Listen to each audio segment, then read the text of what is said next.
마태복음 11장 28절로 30절 말씀입니다. 잘 아는 말씀입니다. 우리 함께 한 목소리로 말씀을 봉독하시도록 하겠습니다. 같이 보겠습니다. 시작. 수고하고 무거운 짐진 다들아 다 내게로 오라. 내가 너희를 쉬게 하리라. 나는 마음이 온유하고 겸손하니 나의 멍에를 메고 내게 배우라. 그리하면 너의 마음이 쉼을 얻으리니 이는 내 멍에는 쉽고 내 짐은 가벼움이라 하시니라. 아멘. 오늘 말씀의 제목은 분주한 삶 속에서 쉼을 누리기라는 제목으로 말씀 나누도록 하겠습니다. 분주한 삶 속에서 쉼 누리기라는 제목으로 말씀 나누도록 하겠습니다.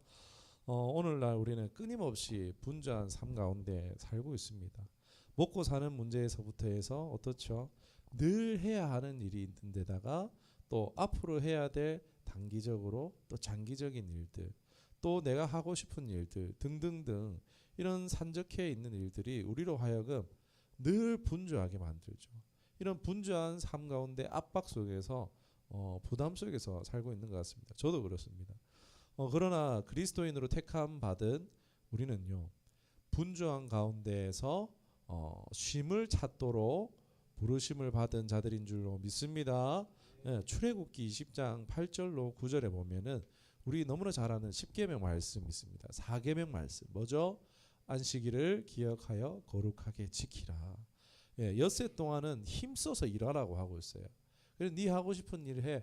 네가 벌어먹고 살 수 있는 일을 하되 일곱째 날은 여호와의 안식일이니 이제 이날은 아무것도 하지 마라고 말씀하시는 것이 출애굽기 20장 8절 9절 이 10계명 4계명의 말씀이죠. 그 이유가 무엇입니까? 하나님이 우리의 연약함을 아시고 휴식을 주시는 것과 또 더불어서 우리가 일하다 보면 하나님을 잊어버리기 쉽기 때문에 우리의 삶 가운데 하나님을 잊지 않도록 하기 위해서 이 안식일을 주셨다라고 보셔도 무방할 것 같아요. 우리가 먹고 사는 문제들 모든 것이요 하나님께로부터 우리가 왔음을 하나님 손에 달렸음을 인정하고 기억하고 맡겨드리는 의미로 우리가 이 안식일을 이제는 우리가 주일을 지키죠. 이제 육신으로 하는 수고를 이때는 이제 다 그치고 대신 우리의 이 모든 것을 창조하신 하나님을 기억하고 또 하나님의 우리 삶 가운데 모든 것을 붙드시고 계시다라는 것을 믿으며 육신의 쉼과 마음의 쉼을 얻게 하시는 것이 이제 하나님 주셨던 안식일의 의미라고 할 수 있겠습니다. 우리가 오늘 주일 드려지는 주일의 예배도 그런 것이라 할 수 있겠습니다. 이러한 의미로 우리는 예배를 드리는 것입니다. 내 삶을 지탱하는 것이 나인가요? 내가 아니라 내 삶을 지탱하고 있는 것은 모두 다 하나님의 은혜인 줄 믿습니다. 나의 어떠한 수고나 노력에 달린 것이 아니라 하나님의 은혜죠. 이 하나님의 주권을 인정하는 믿음으로 손에 잡았던 일을 다 놓을 수 있는 거예요. 우리가 믿음이 있기 때문에 놓을 수 있는 거예요. 믿음이 있기 때문에 우리가 쉴 수 있는 거예요. 하나님의 주권에 맡기고 쉬면서 또 더불어 하나님 살아계시고 이제 하나님이 나보다 훨씬 수고해서 일하고 계심을 믿으면서 이제 마음의 위안과 평안을 얻을 수 있는 것입니다. 이렇게 우리가 주일을 지킬 때 우리의 영, 혼, 육은 건강한 상태를 누리게 될 줄로 믿습니다. 우리가 이런 영혼 육이 강건한 그런 신앙생활을 할 수 있기를 주님의 이름으로 축원합니다. 그런데 반대로 이제 하나님이 주시는 이 안식을 지키지 못했을 때 어떻게 되는가라는 부분들을요 성경이 말하고 있는데 여러분 안식일은요 이스라엘의 언약의 표징이었어요. 그러나 그들은 여러 해 동안 이 안식 규정을 준수하는 것에 전혀 소홀했습니다. 불순종한 거예요. 어떻게 되었을까요? 하나님의 계명을 지켜야 하는 이스라엘이 불순종함으로 안식일을 지키지 못했을 때, 안식년을 또 지키지 못했을 때, 그 지키지 못한 만큼 바벨론의 포로로 잡혀가서 그 이제 이스라엘 땅이 안식하는 일들이 있어졌습니다. 역대하 36장 21절의 말씀을 제가 읽어드리도록 하겠습니다. 이에 토지가 황무하여 안식년을 누린 같이 안식하여 70년을 지내었으니 여호와께서 예레미야의 입으로 하신 말씀이 응하였더라고 말씀하고 있습니다. 그러니까 바벨론 포로 기간이 몇십 년입니까? 70년이에요. 그런데 실제로 포로로 잡혀간 때가 기한하여 성전을 건축한 시작한 때를 볼 때에 정확히 성취되는 것을 볼 수 있습니다. 그러니까 1차 포로로 잡혀간 것이 주전 605년이에요. 그런데 이제 성전을 짓기 시작한 때가 주전 536년으로 해서 횟수로 따지면 정확하게 70년이 되어서 이 말씀 그대로 성취된 것을 볼 수 있습니다. 그러니까 하나님의 계산은요, 정확하게 역사와 일치하는 것을 우리가 발견할 수 있습니다. 여러분, 바벨론의 포로 생활은요, 이 70년의 이 안식년과 깊은 관계가 있다는 것입니다. 이 안식하지 않는 것도 내가 하겠다 했던 이런 모든 불순종의 결과라고도 볼 수 있습니다. 사랑하는 여러분, 하나님은 우리의 날을 정확하게 세시는 분이신 줄 믿습니다. 혹자는 이런 것에 대해서 하나님 치사하지 않나라고 보시는 분도 있어요. 치사하신 게 아니라 계산이 정확하신 거예요. 질서가 있으신 분입니다. 내가 핑계하여서 지키지 못한 결과를 가지고 우리가 결코 하나님을 핑계해서는 안 될 것입니다. 하나님께서 우리에게 계수하신 날을 물으실 때, 그 날에 요구하실 때에 우리는요, 그저 그냥 겸손히 받아들이는 수밖에 없겠죠. 드릴 수밖에 없겠죠. 하나님의 것을 정확하게 하나님의 것으로 인정하며 순종하여 오히려 그리할 때에 더하여 주시는, 더 누리게 하시는 하나님의 공급하심을 누리시기를 주님의 이름으로 축원합니다. 여러분, 분주한 삶에요, 하나님은 우리에게 뭘 원하신다고요? 안식하기를 원하신다는 것입니다. 꼭 이것이 주일 성수해야 된다 이런 얘기만 드린 것이 아닙니다. 당연히 주일 성수도 해야 되죠. 그러나 분명히 좀 더 자세하게 예수님께서 말씀하신 게, 수고하고 무거운 짐진 자들아 다 내게로 오라 내가 너희를 쉬게 하리라. 안식일 지키라 이 얘기를 넘어서는 얘기예요. 단순히 예배의 명령에 대한 것을 넘어서 우리의 중심에 대한 부름으로서 이제 예수님께서 우리를 초청하고 계시는 거예요. 이 요구가 좀 부당하게, 불합리하고 부당하다라고 여겨지는 분들도 있을 수도 있습니다. 아니, 예수님, 제가 좀 자리 좀 잡고 신앙생활 할게요. 아니, 예수님, 제가 대학 입학만 좀 하고 좀 할게, 열심히 할게요. 하나님, 제가 좀 성공 좀 하고 그러면 그때 돼서 돈 많이 벌어가지고 하나님 영광 올려드릴게요. 여러분, 맞습니까? 그렇게 생각하시는 성도님들도 꽤 있는 걸로 알고 있습니다. 사실 그러나 그렇지 않죠. 하나님은 우리의 돈이나 우리의 성공이 부족해서 우리를 찾으시는 분이 아니시죠. 사실 신앙생활을 하기 좋은 때가 있습니까? 신앙생활을 하기 가장 좋은 때라는 것은 여러분 없습니다. 없다는 것을 기억해야 돼요. 역사 속에서 언제 신앙생활을 하기가 좋은 때가 있었습니까? 내가 내 인생 좋게 만든다고 한 것이 내 인생을 좋게 만들지 않을 수도 있다는 것입니다. 여러분, 어느 시대나 누구나 모두가 신앙하기 적합한 때는 없었다는 것입니다. 우리는 이러한 생각에 속지 말아야 됩니다. 그냥 이렇게 생각하길 원합니다.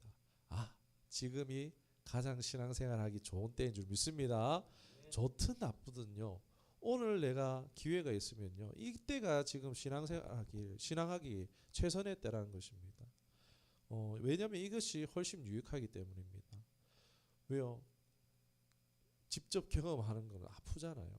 다들 경험해 보셨잖아요. 내가 해보겠다 해서 하나님의 것을 지키지 않았을 때 거기서 잃어버리는 시간과 건강과 물질들, 그것을 다 개어내잖아요. 그 손해가 너무 크다라는 거예요. 직접 경험해서 하는 것보다. 이스라엘이 경험했잖아요. 지키지 않았던 안식년 다 개어냈잖아요. 바벨론에 가서 포로 생활하면서 눈물의 그 시간을 보냈잖아요. 여러분, 어떻게 우리가 분주한 삶 속에서 하나님이 주시고자 하는 이 안식을, 쉼을 누릴 수 있을까요? 저는 이것을 하나님의 임재 연습이라고 부르고 싶습니다. 우리의 분주함 상 가운데에서 하나님을 이제 주시는 쉼을 누리는 이것을 많은 이제 큰 틀에서 이제 임재 연습이라고 할 수 있겠는데 사실 모두가 바쁘기 때문에 여기서 가만히 앉아서 말씀 펴놓고 말씀 묵상해서 다 정돈 다 하고 어디 딱 시간 장소 딱 정해가지고 깊이 기도하실 수 있는 그런 환경과 여건이 되시는 분들이 어디 있습니까? 사역자들도 요즘 잘 못하는 것 같습니다. 사역해봐도 그렇지 못한 것 같아요. 막 쫓겨가지고 뭐 설교든 뭐 공부하는 거 논문이든 너무 바빠요. 사람 쫓아다니고 가만히 진득히 앉아가지고 그 하나님의 임재 가운데 들어가는 그 하나님의 주시는 쉼을 누리는 사람이 사역자들 중에도 잘 없는 것 같습니다. 여러분 이럴 때 이러한 시간이 환경이 따라주지 않을 때 여러분 우리 어떻게 해야 되겠습니까? 오늘 결론만 말씀드리면요. 다른 방법은 없습니다. 스스로 우리가 안식하는 훈련을 해야 합니다라고 말씀드리고 싶습니다. 복잡하게 말씀드리지 않고 오늘 한 가지만 말씀드리고 마치도록 하겠습니다. 가장 중요한 것은요. 바로 하나님이 나와 함께 하신다는 임재의식을 가져야 한다는 것입니다. 비록 보고 듣고 느낄 수는 없지만요. 그렇잖아요. 하나님은 나를 보고 계시고 하나님은 내 음성을 내 마음의 소리를 듣고 계시고 하나님은 어디든지 계시잖아요. 지금 나와 함께하고 계시다는 것을요. 우리가 계속해서 반복적으로 기억하는 것입니다. 여기서 하나님께서 함께 하신다는 사실을 기억하는 건요. 말로 다 할 수 없이 너무나 중요하겠죠. 그러나 경험상 여러분 어떠신지 모르겠는데 저는 제 경험상 이게 너무 잘 안 됐습니다. 하나님이 나와 함께 하신다는 사실을 교회에 앉아있고 찬양하고 이러면 하나님 함께 합니다 했다가 딱 교회 문만 딱 열고 나가면은 야 막 이렇게 이제 사람 보이고 환경 보이고 이러면서 하나님 잊어버리잖아요. 네가 어쩌니 저쩌니 이렇게 되잖아요. 저 역시 이게 너무 오랫동안 안 되는 거예요. 하나님 함께 하시는데 여러분 생각해 보시죠. 예수님이 내 옆에 있는데 이 사람 제가 미워하고 욕할 수 있겠습니까? 예수님이 내 옆에 계시는데 제가 컴퓨터 하면서 음란물 켜볼 수 있겠습니까? 안 되는 거예요. 임재 의식이 없으니까 이 임재 의식이 연습이 안 되니까 제 삶 가운데에 하나님과 동행하는 삶들, 그 하나님이 저에게 말씀하시는 것들 이런 것들을 전혀 알지도 듣지도 행하지도 못한다는 것입니다. 그래서 우리가 하나님의 이 임재의식을 가지는 것이 중요하다. 이게 하나님이 나와 함께 하신다는 것을 우리가 기억하고 생각할 때 얼마나 우리에게 안도가 되고 위로가 되고 힘이 되어집니까? 이것을 우리가 항상 기억해야 되는데 이제 팁만 말씀드리고 마치도록 할게요. 좀 유치할 수 있습니다. 어디까지나 제 경험이에요. 여러분 우리 하나님의 존재를 일상에서 잊어버리기가 너무 쉽습니다. 일하다 보면은 환경 속에서 잊어버리기가 너무 쉬워요. 막 방법들이 있죠. 장소를 정했고 적어놓고 붙여놓고 이런 거 여러 가지 있지만 제 경험상 하나님의 존재를 하나님의 임재를 잊어버렸을 때 제 마음에 뭐가 오냐면요. 불안과 두려움과 염려가 찾아오더라고요. 그러니까 그걸 저는 신호로 삼았습니다. 제 마음에 불안이 오고 제 마음에 염려가 오고 제 마음에 두려움이 왔을 때 내가 지금 하나님의 임재를 잊어버리고 있구나. 이걸 저는 신호로 여겼습니다. 이게 어떤 거였냐면요. 제가 왜 이거를 제 임재의 그런 하나님의 임재의식을 다시 회복하는 데에 이렇게 경험이 되어졌냐면은 제 가정적으로 어려워서 대입을 포기를 하고 공장에 취업한 적이 있습니다. 예, 3교대를 했었는데 이제 막내니까 야간을 뛸 때 어떻게 하냐면은 큰 공장에 딱 두 사람만 일하는 거예요. 막 1000평이 넘는 공장인데 기계 돌아가고 이런데 그 넓은 공장에 두 사람만 이제 야간에 이제 기계를 돌리고 일하는데 너무 무서운 거예요. 왜냐면은 들었던 소문이 있거든요. 그 공장에 대한 이제 막 귀신을 봤다더라 막 이런 소문이 있으니까 일하는데 일이 손이 안 잡히는 거예요. 너무 무서워가지고 한 3일 처음 투입됐을 때 너무 무서워가지고 이게 저보다 연약한 여자분 옆에서 계속 있고 막 잠깐 갔다가 일하고 오고 막 이런 식으로 했었는데 아무튼 그때 너무 무서웠었어요. 그게 막 혼자 일할 때 막 사고나 들었던 소문들이 생각나니까 이 공포 때문에 너무 힘들었었는데 뭐 혼자 밤에 이제 엘리베이터를 타고 막 두려운 순간들이 있잖아요. 막 귀신이 나올 것 같고 그리고 떨릴 때 그럴 때 제가 극복했던 게 뭐냐면은 왜 무서워요? 막 귀신이 나올 것 같으니까 귀신의 존재가 믿어지니까 무서운 거잖아요. 내 의식 가운데 그런 의식들이 있으니까. 그런데 뭐냐면은 아니 귀신의 영적인 존재가 있으면은 당연히 천사도 있고 당연히 이제 강하고 선하신 하나님 계시잖아요. 그러니까 그런 걸 계속 생각하는 거예요. 막 그런 뭔가 두려운 상황들이 올 때 약한 영만 있는 게 아니고 성령도 계시고 하나님 계시고 천사도 있을 텐데 뭐 잽도 안 될 텐데 뭐가 무섭나 하면서 계속 그 의식을 전환하는 그런 두려움이 올 때마다 전환하는 습관을 좀 가지면서 점점 이렇게 이제 강화되어지고 이제 그게 나아가서는 제 삶에서 이제 두려움과 염려와 걱정이 올 때 이게 신호가 되더라고요. 내가 지금 하나님의 임재를 잊고 있구나라는 신호탄이 되어지더라고요. 그러면서 두려운 것도 극복되고 임재 의식도 강해지는 그런 결과를 가져오게 됐습니다. 그리고 이제 임재 의식이 가져온 유익은요. 말로 다 할 수 없는 거예요. 하나님과의 그런 관계가 개선된 거예요. 여러분, 내가 거룩하니 너희도 거룩하라라고 말하는데 여러분 죄를 멀리하게 되는 거예요. 하나님이 함께 하시니까 점점 이제 죄를 지을 수 없는 거예요. 순종으로 삶을 살도록 인도함을 받는 것입니다. 그렇게 살았을 때 자연적으로 철을 따라 열매를 맺은 같이 말씀대로 그 열매의 복을 누리게 해주시는 것을 경험할 수 있었습니다. 제가 복을 바래서 하나님의 임재의식을 가졌던 게 아니에요. 왜요? 제 삶에 찾아오는 두려움과 걱정과 염려를 떨치기 위해서 계속 하나님이 함께 하셔 천사도 있어 막 이러면서 그렇게 생각했던 것이 결과적으로 저에게 선한 열매를 가져줬다는 것입니다. 여러분 임재의식을 가지는 법 다양한 책 이야기들이 많이 있습니다. 뭐 다 얘기할 수는 없겠죠. 뭐 의도적으로 생각하기, 시간을 떼어서 말씀 보기, 뭐 일상 속에서 조용한 곳을 찾아서 지정하고 기도하기, 암송하기, 짧지만 간단하게 기도하기, 불필요한 시간을 경계하고 줄이기, 출퇴근 시간을 조금씩 조정하여서 그렇게 기도하고 말씀 보는 훈련 등등 막 틈틈이 확보하고 자리를 만들어서 하나님을 초대할 수 있으면 초대하고 인도함을 받을 수 있다. 뭐 이런 이야기들이 많이 있어요.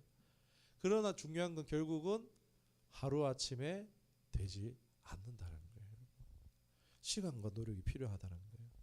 그러나 그리할 때 가장 바쁠 때에도 우리가 그러한 순간이 이제 연습하다 보면은 정말 바쁘고 정말 중요한 결단을 내려야 되는 순간에서도 어떻게 해요? 하나님이 함께 하신 가운데 우리가 선택할 수 있는 겁니다. 안식과 평안을 찾는 방법을 임재의식 가운데 배울 수 있다는 것입니다. 그렇게 할 때 삶의 비중은요, 영향력은 자연스럽게 변화될 수 있다는 것입니다. 점점 더 하나님을 찾을 수밖에 없게 된다는 것입니다. 하나님 중심의 삶이 자리 잡게 되어지는 줄 믿습니다. 바쁜 일상 속에서 쉼을 찾는 이 하나님의 임재를 우리가 우리 삶 가운데 훈련할 수 있기를 주님의 이름으로 권면합니다. 하나님께 진정으로 우선순위를 둘 수 있는 그리하여서 하나님의 힘과 지혜를 누리고 그 임재 가운데 늘 평안과 안식을 누릴 수 있기를 주님의 이름으로 축원합니다. 기도하겠습니다.